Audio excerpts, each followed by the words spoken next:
Ya, maaf Ibu Nuraini, waktunya tadi kepotong. Ya, kita lanjutkan saja Bu. Ya, halo Ibu. Assalamualaikum Bu.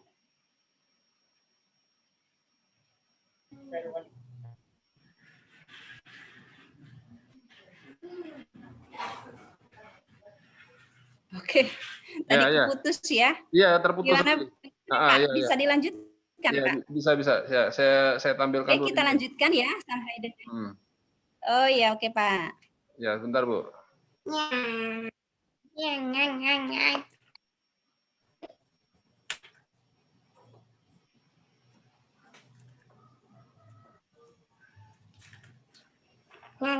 Ya, silakan Bu, dilanjutkan Bu.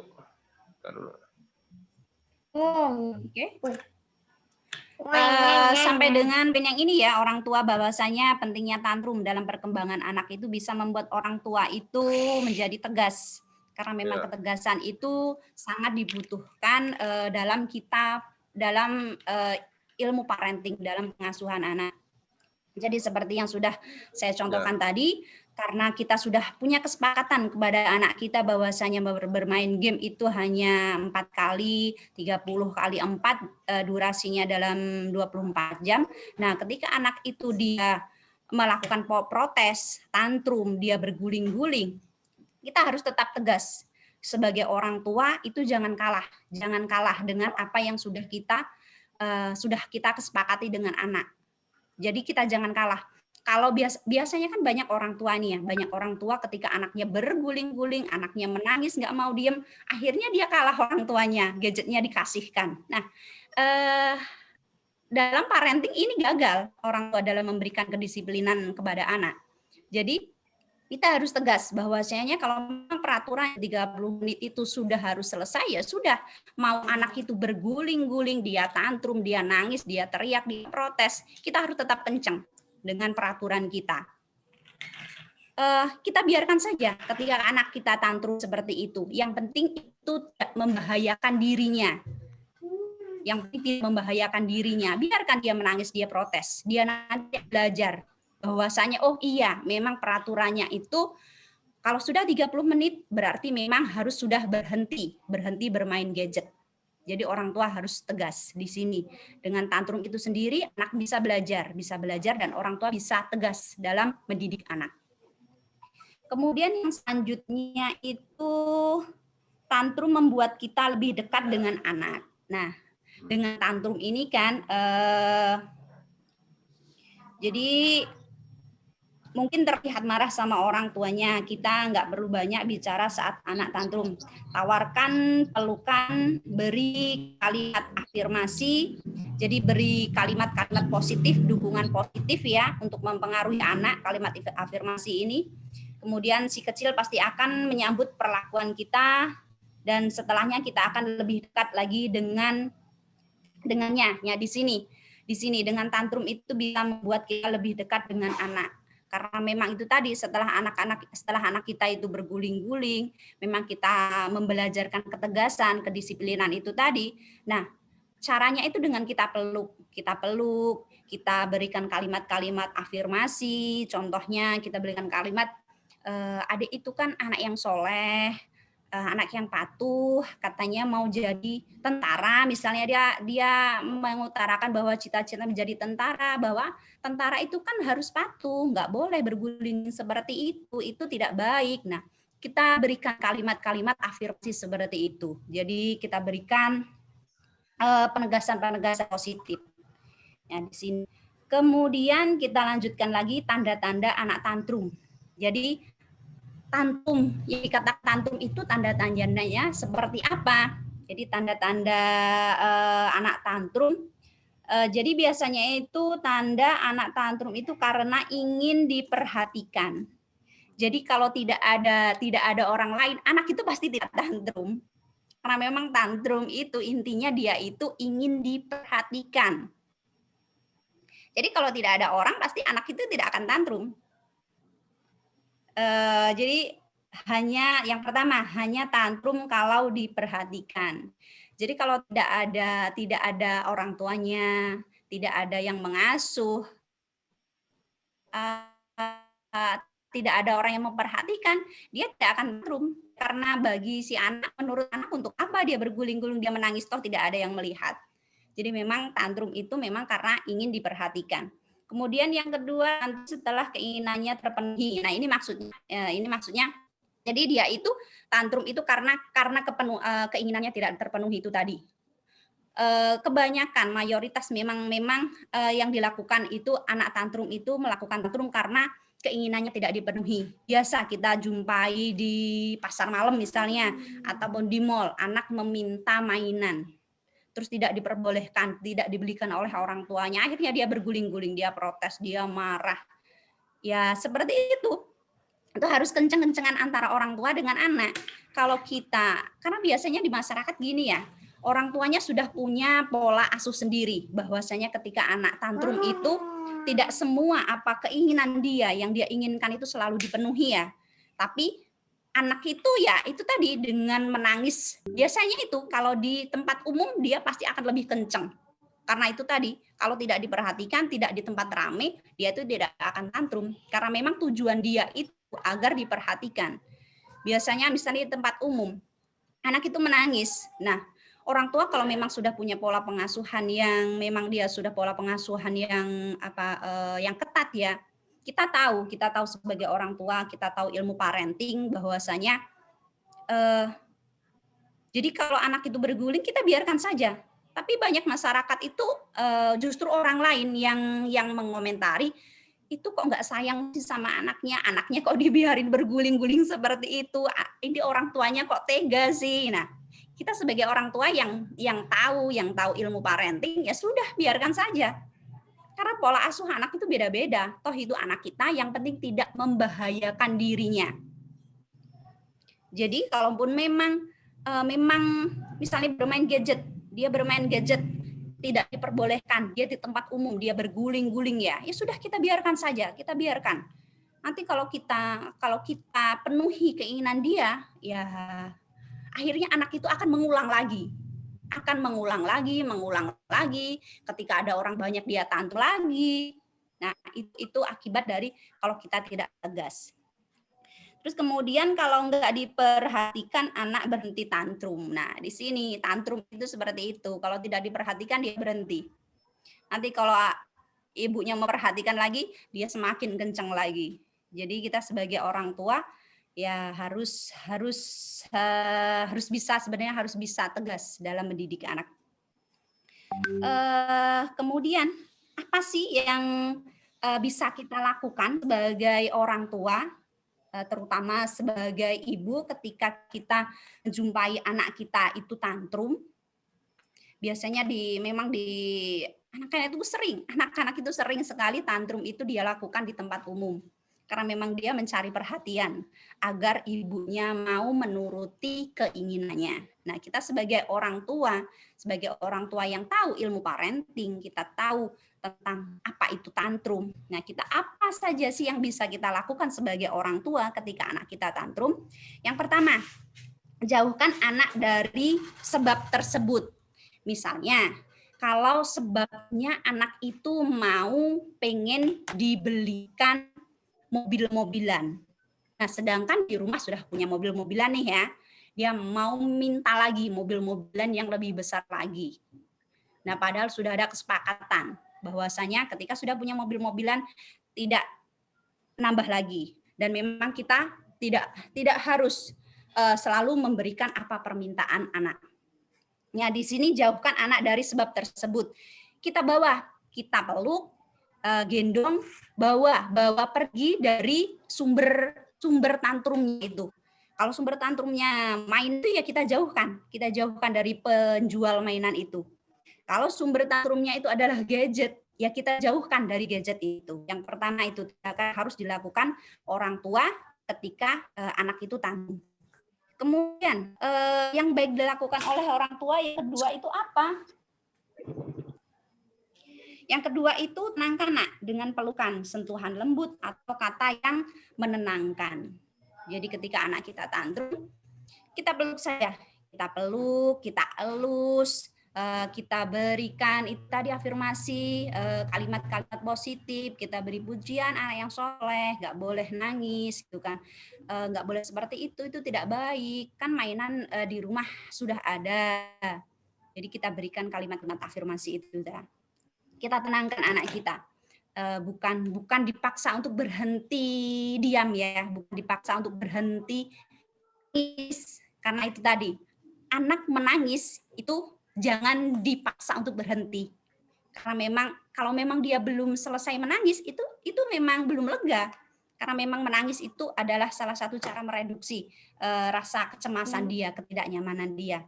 Terus kemudian penuhi kebutuhan anak. Ini dalam artian bukan maksudnya dipenuhi kebutuhan, misalnya tantrumnya karena minta mobil-mobilan, kita belikan mobil-mobilan, tantrumnya karena minta gadget, kita berikan, bukan. Dalam artian gini, tadi kan penyebab tantrum, kalau kita kembali lagi tadi ya, penyebab tantrum itu bisa karena dia lapar, ataupun karena dia ngantuk.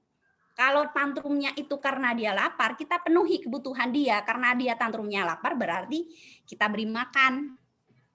Biasanya anak-anak usia 1 tahunan nih, 1 tahunan karena dia belum bisa ngomong ya, ketika dia lapar, emosi dia itu akan meledak dengan mood dia jadi tidak baik. Dia jadi rewel, apa-apa salah, orang tuanya bingung, ini kenapa anak ini tidak ada sebabnya kok nangis aja, dia rewel, dia protes. Nah, ternyata orang tuanya, Pak, anak ini belum makan di pagi. Jadi kalau memang penyebab tantrumnya itu ada karena belum makan, dia lapar, ya kita beri makan. Nanti kalau kenyang, tantrumnya akan sembuh. Ataupun kalau dia ngantuk, ya berarti karena dia belum tidur, ya kita gendong, kita elus-elus biar dia tidur. Nah, di situ dalam arti kalau kita apa yang perlu kita lakukan. Kemudian yang keempat itu cuekin anak tapi tetap diawasi. Jadi kalau anak itu tantrum gitu kan, dia berguling-guling, ya sudah kita cuekin aja. Kita lihat aja, kita awasi. Jangan sampai dia melakukan tindakan yang bisa membahayakan dirinya dan orang lain. Kita cuekin saja. Nanti kalau dia sudah selesai mereduksi, meluapkan emosi dia sudah menangis, berguling-guling, dia sudah capek, nanti dia akan diam sendiri. Kemudian ngantuk, terus kita peluk, udah dia tidur, dia akan capek. Karena menangis itu juga capek. Kemudian apa yang perlu dilakukan lagi? Biarkan anak tenang sendiri. Nah itu tadi, kita biarkan dia tenang. Ini butuh kesabaran ya, sebagai orang tua butuh kesabaran. Biasanya orang tua itu tidak sabar. Dia pengennya, orang tua itu pengennya cepet, buru-buru anaknya itu diem, udah diem gitu ya. Nah yang kita butuhkan itu sebagai orang tua, sabar itu tadi, sabar ketika anak kita itu tantrum. Kemudian setelah dia tenang, anak tenang, itu peluk dan kasih tahu perilaku tantrumnya itu nggak bisa diterima. Jadi kalau anak sudah nangis, guling-guling, dia udah meluapkan semuanya, energinya dia sudah terkuras, akhirnya dia lelah, dia lapar gitu. Kalau lapar kita kasih makan, kita peluk, terus kita elus-elus, kita tenangkan, kita beritahu. Ketika anak ini sudah tenang, baru kita beri masukan bahwasanya tindakannya itu tidak benar, tindakannya itu tidak baik. Ini yang bisa dilakukan oleh para orang tua ketika anak kita itu tantrum. Kemudian tip penanganan anak tantrum ini sama yang seperti sudah saya jelaskan tadi, apa yang perlu dilakukan itu yaitu bersikap tenang. Sebagai orang tua bersikap tenang, jangan orang tuanya ikut heboh, apalagi ikut tantrum, ikut nangis. Karena biasanya orang tua itu kalau capek, ibu ini ya, terutama seorang ibu itu kalau capek, anaknya rewel, ibunya jadi stres. Makanya harus bersikap tenang. Dan biasanya kalau ibunya capek, ibunya stres, justru anaknya itu akan sering tantrum. Terus kemudian abaikan sampai kemarahan reda. Itu tadi yang sudah saya jelaskan. Abaikan kemarahan sampai dengan reda. Terus peluk anak, terus hindari memukul. Yang penting kita awasi ketika anak kita tantrum. Kita awasi, hindari perbuatan-perbuatan yang bisa menyakitinya ataupun menyakiti lingkungannya. Kemudian temukan alasan kemarahan anak itu tadi. Kalau memang lapar berarti kita kasih makan. Kalau memang ngantuk berarti kita nina bobokkan. Dia kan konsisten terhadap keputusan itu tadi. Ketika kita sudah punya aturan dalam parenting, kita sudah punya aturan dalam pengasuhan anak, berarti kalau memang anak itu tantrum, tidak boleh pegang gadget, kita harus tegas. Memang harus konsisten kita sebagai orang tua. Jangan kita kalah karena anak kita tantrum, nanti akan gagal dalam parenting, pengasuhan itu nanti akan gagal. Kemudian jangan tawarkan imbalan agar anak menghentikan kemarahan. Ini biasanya langkah cepat dilakukan oleh para orang tua. Misalnya gini, udah diem nangisnya dek, nanti kalau mau diem nanti ibu belikan permen, ibu kasih es krim. Nah, jangan tawarkan, itu akan menimbulkan masalah lagi. Dia sudah minta tidak dipenuhi, malah kita beri janji lagi. Ya, jadi jangan tawarkan imbalan lagi agar dia mau diam dalam tantrumnya. Kemudian arahkan ini rusak. Kita arahkan kemarahan anak Anda pada hal yang positif. Ini dalam artian kita alihkan tadi. Kalau memang dia sedang tantrum, ya kita gendong, kita ajak lihat burung, misalnya kita lihat burung, oh ini burung ini bagus ya dek, itu warnanya apa? Itu kan, nah dengan kita alihkan. Kemudian singkirkan benda-benda berbahaya sekitar itu tadi. Kalau ada pisau, ada batu, karena namanya lagi emosi ya, ketika ada batu bisa aja dia tidak sadar diambil, dilempar. Nah, kita singkirkan benda-benda yang berbahaya di sekitarnya. Itu bisa melindungi dia dan orang di sekitarnya. Kemudian beri pujian saat kemarahan itu reda. Ketika si anak ini memang sudah selesai marahnya, sudah selesai tantrumnya, dia sudah tenang, kita berikan pujian. Kita berikan reinforcement ya bagi yang semester 6 ini ya. Yang semester 6 kita ada mata kuliah parenting. Kemarin sudah kita bahas tentang reinforcement. Jadi kita berikan penguatan positif dengan pujian itu nih. Adik pinter, anak soleh, sudah nggak nangis lagi, nggak rewel lagi, besok lagi nggak boleh diulang lagi. Nah, seperti itu kita berikan penguatan positif. Mungkin itu dari saya tentang tantrum dan tentang penanganannya. Ini gimana? Ada lanjutan sesi tanya jawab atau sudah atau bagaimana Pak? Ya, sesi tanya jawab Bu. Ada sesi tanya jawab? Ya Ibu. Oke, baik. Ada yang mau ditanyakan tentang ini tadi, tentang tantrum ya, tentang perilaku tantrum dalam perkembangan anak, perilaku tantrum. Silahkan kalau ada yang mau ditanyakan. Ya, silakan rekan-rekan. Ada yang mau ditanyakan? Ibu mau bertanya, Ibu. Iya. Ya, dengan siapa? Dengan Milda, semester 4. Apa sih ngomong?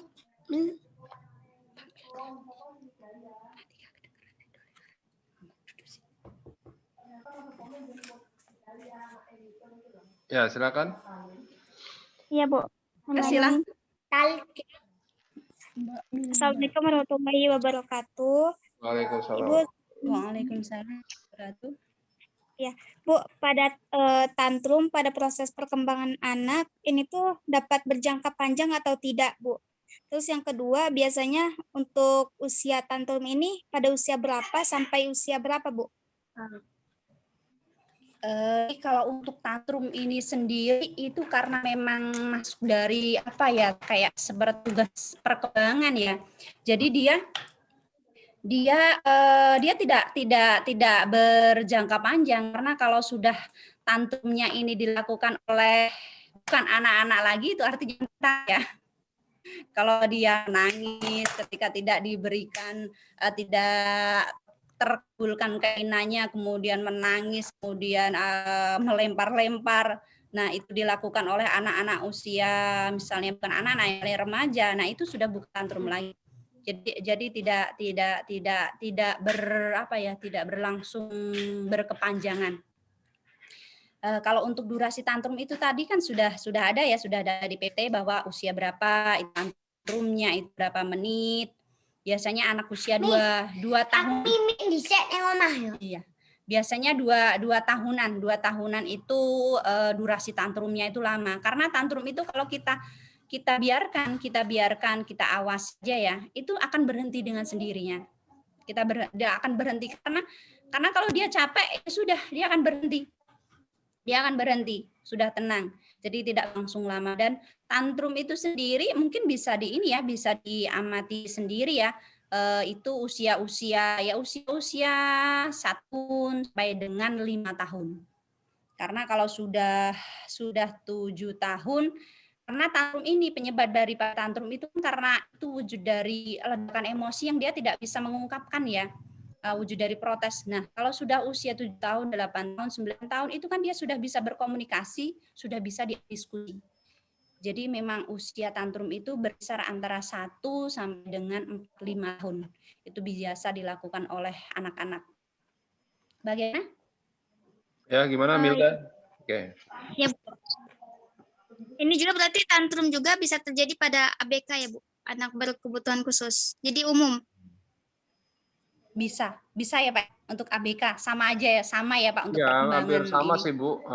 Dan tadi kan tantrum itu kan dia masuk ke tunalaras Bu kalau untuk ABK-nya. Ya, jadi kayak kayak maladaptif gitu loh Bu. Kayak orang yang salah tingkah gitu, terus untuk beradaptasi gitu. Terus narik. Karena memang ABK ini ya Pak, kadang perilakunya itu kalau untuk orang normal itu bukan tantrum, tapi kalau yang dilakukan ABK kadang kayak terlihat tantrum ya Pak ya. Iya.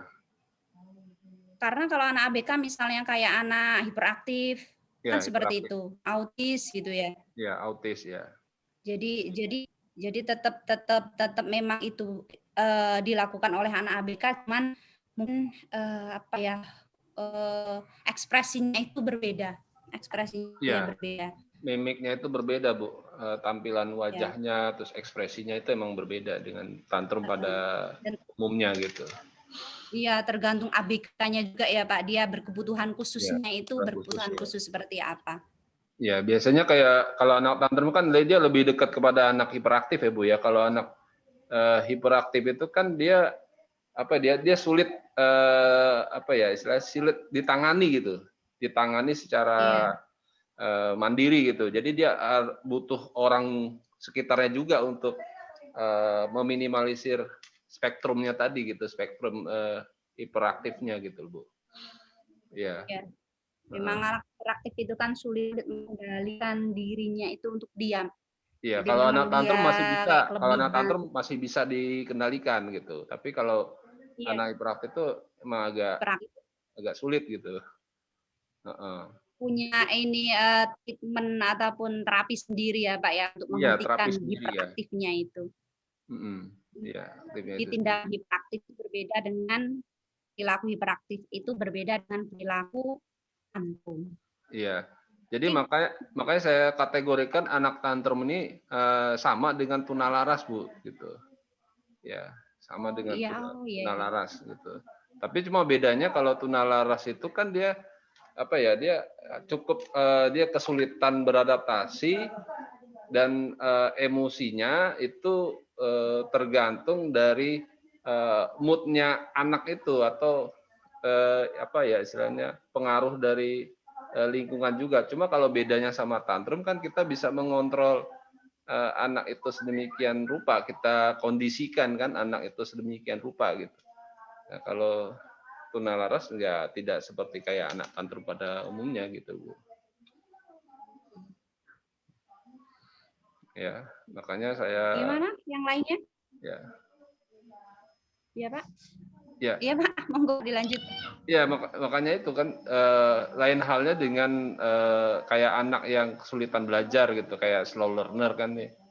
Dia harus kayak bisa juga anak slow learner itu dilihat dari daya ingatnya, memorinya menurun gitu kan. Nah, itu butuh terapi yang berkelanjutan kalau anak slow learner ya. Gitu. Bisa juga dia dari segi kognitifnya lambat, bisa juga dari segi motoriknya juga lambat gitu. Anak slow learner gitu. Ya. Kemudian kalau kayak anak anak tunadaksa, nah itu kan biasanya kan kayak apa ya Bu, mengalami gangguan pada pertumbuhan tulangnya Bu ya, tulang untuk bergerak, untuk berjalan gitu. Biasanya seperti itu kalau anak tunadaksa. Biasanya kayak korban kecelakaan, nah itu kakinya diamputasi, nah itu masuk dari tunadaksa biasanya. Ya. Oke, rekan-rekan ada yang ditanyakan lebih lanjut?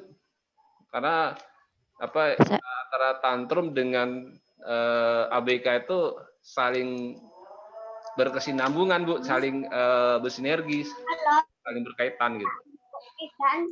Ya.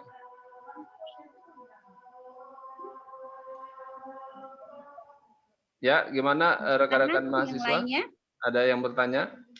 Silakan. Assalamualaikum warahmatullahi wabarakatuh. Ya, waalaikumsalam warahmatullahi wabarakatuh. Mirabalia Solihah dari semester 6.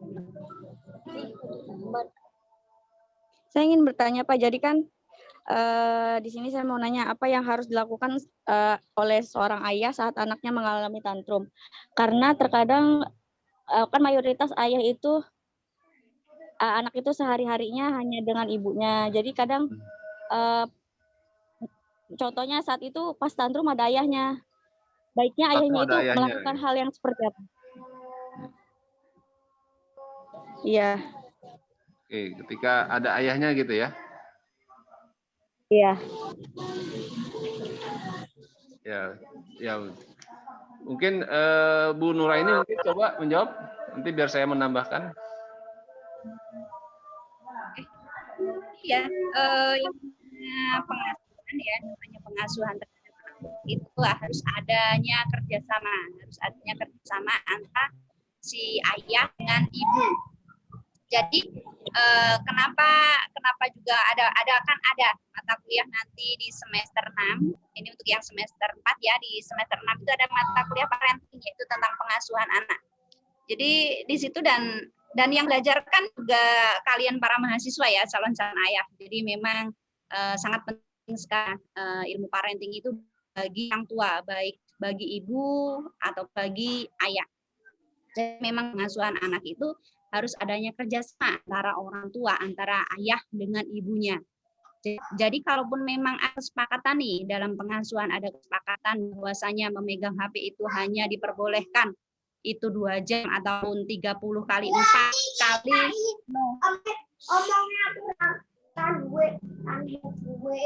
Nah, dalam 24 jam itu dibolehkannya 30 menit, terus kemudian anak itu karena protes tantrum, pengen dia main gadget itu lebih dari 30 menit, dia mengalami tantrum, dia guling-guling, dia marah, protes. Nah, itu di situ ada bapaknya. Nah, yang apa yang dilakukan oleh seorang ayah? Nah, itu harus sama dengan ibunya. Jadi kalau memang ibunya itu tegas, ya bapaknya juga harus tegas itu tadi. Yang dilakukan sama yang perlu dilakukan oleh seorang ayah ketika anaknya tantrum itu sama seperti ibunya.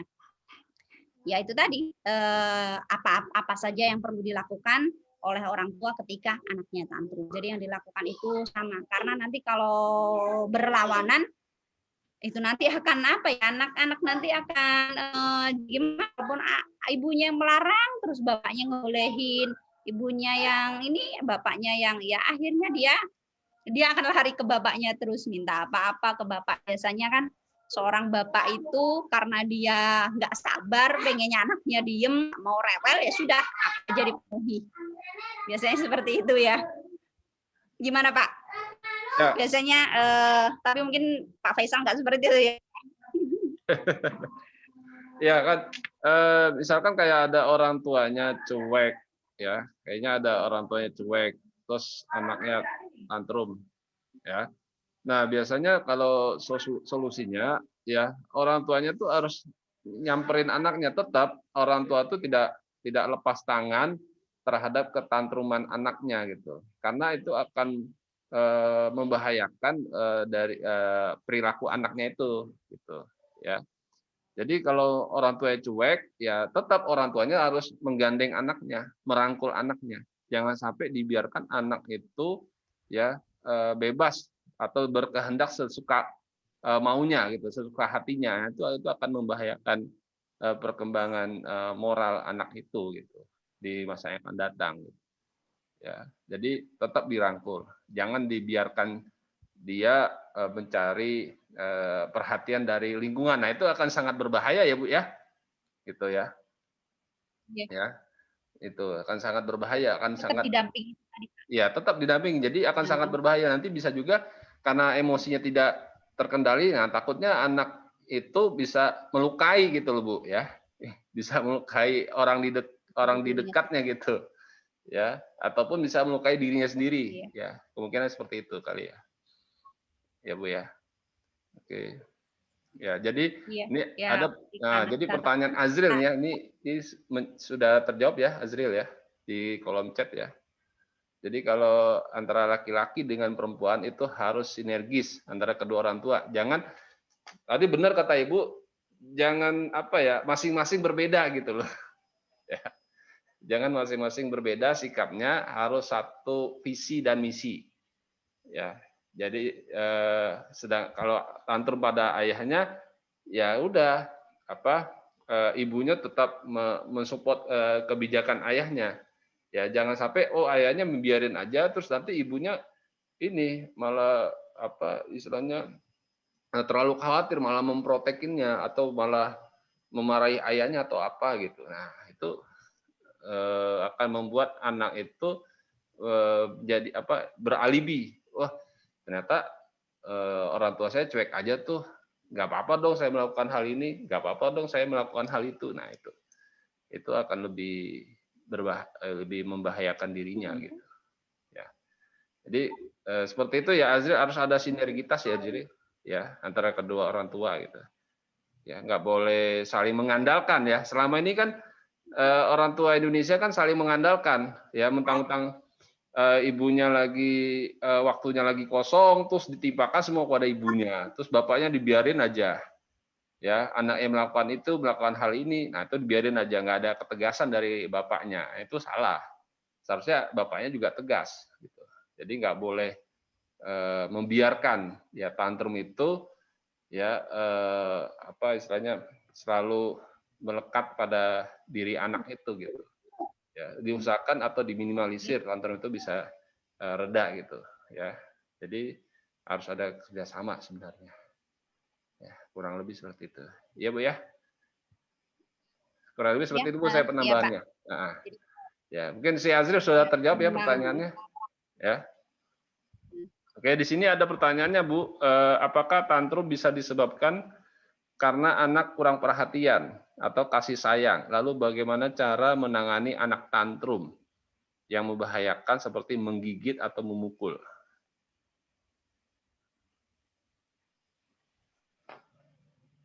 Nah, dari ini yang pertama itu apakah tantrum bisa disebabkan karena anak kurang perhatian atau kasih sayang? Kalau jawabnya bisa, ya bisa. Memang penyebabnya salah satunya yaitu karena kurangnya perhatian. Karena memang tantrum itu tadi kan dia mau mencari perhatian orang tua. Karena kalau tidak ada orang, anak itu pasti tidak akan tantrum. Dia tidak mungkin tantrum sendiri gitu kan, tantrum sendiri. Jadi memang tantrum itu dilakukan ketika ada orang lain, ketika ada pengasuhnya, ketika ada orang tuanya. Ya. Sebenarnya kalau bukan berarti dengan orang tua sudah memberikan kasih sayang yang sudah full memberikan kasih sayang terus anaknya tidak tantrum lagi, itu juga tidak seperti itu. Karena memang sumber penyebab daripada tantrum itu bukan hanya ketika kurang perhatian, ketika dia protes tidak diberikan apa yang dimintanya, itu juga dia tantrum. Dan ini memang bisa karena dia mencari perhatian orang tuanya. Kemudian gimana cara menangani tantrum yang membahayakan seperti menggigit atau memukul? Nah, ini kalau ini ya tantrum itu tadi kita dampingi. Ya kita dampingi ya. Jangan cuek itu tadi. kalaupun memang ada terjadi kasusnya tadi itu siapa yang bertanya di atas, tantrumnya itu dengan dia menghindari orang tuanya. Nah, orang tuanya itu yang berdekat. Karena sampai anak itu di luar kontrol kita. Kalau dia lagi tantrum, dia di luar kontrol kita, ya takutnya itu tadi dia menyakiti dirinya sendiri ataupun menyakiti orang lain. Jadi orang tua itu harus tetap memantau anaknya yang tantrum. Kalau memang dia menggigit, ya kita usahakan agar dia memang yang digigit itu apa, orang lain atau diri dia sendiri. Kalaupun memang yang digigit itu adalah orang lain, ya kita hindari. Kita hindari. Kalau memang kan ada nih anak ini yang gigit orang tuanya, ya kita hindari. Tapi jangan dipukul ya, jangan dipukul. Kalau dipukul nanti anak itu akan semakin tantrum, dia akan semakin protes. Semakin melawan dia, Bu. Menggigit atau memukul. Nah, kalaupun memang dia memukulnya itu dengan benda, dengan alat atau dengan batu, kita jauhkan alat yang untuk memukul itu tadi. Misalnya dia memukulnya dengan mobil-mobil yang dia pegang, kita minta, kita ambil apa yang dia pegang. Jadi memang kita hindarkan dari benda-benda yang berbahaya. Itu kita harus tetap mendampingi kita. Kalau memang dia tantrumnya hanya dengan gulung-gulung nangis yang dia sama sekali tidak menyakitinya, ya kita diam di sampingnya. Kita tunggu dia sambil kita berikan kalimat-kalimat afirmasi. Ya. Oke, Rita Amalia, sudah jelas ya, Rita? Ya. Iya Pak, sudah. Terima kasih. Oke, sama-sama. Ya. Oke, gimana rekan-rekan? Karena waktunya sudah mepet, ya. Apa ada pertanyaan lagi? Kalau ada pertanyaan, kita buka lagi termin yang lain, ya. Tapi kalaupun sudah cukup, ya sudah kita akan foto-foto ya untuk ini endingnya, ya. Oke, ya. Saya akan kembalikan ke host ya. Silakan, Fikriansa. Baik, jika tidak ada yang ditanyakan,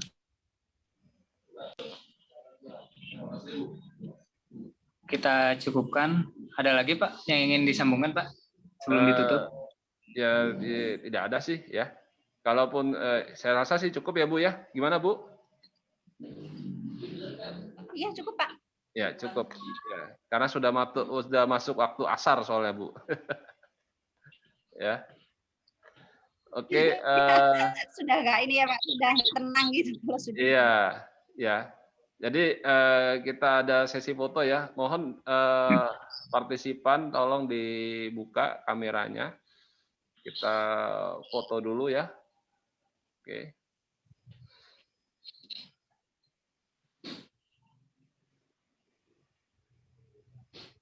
Ya, silakan partisipannya dibuka kamera, kita foto dulu.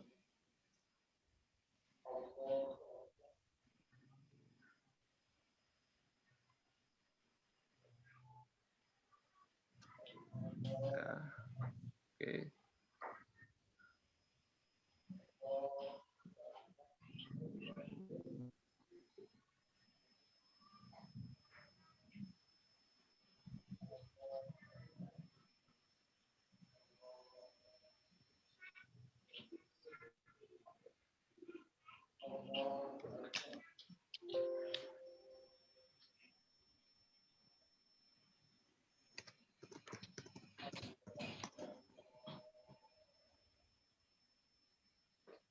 Oke.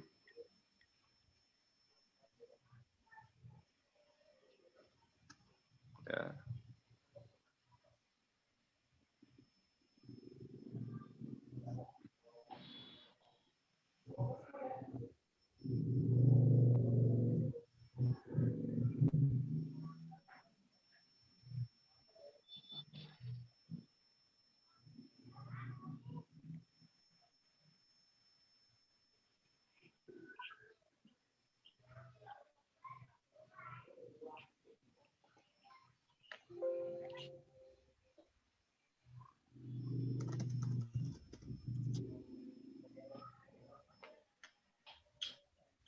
Ya, kita foto.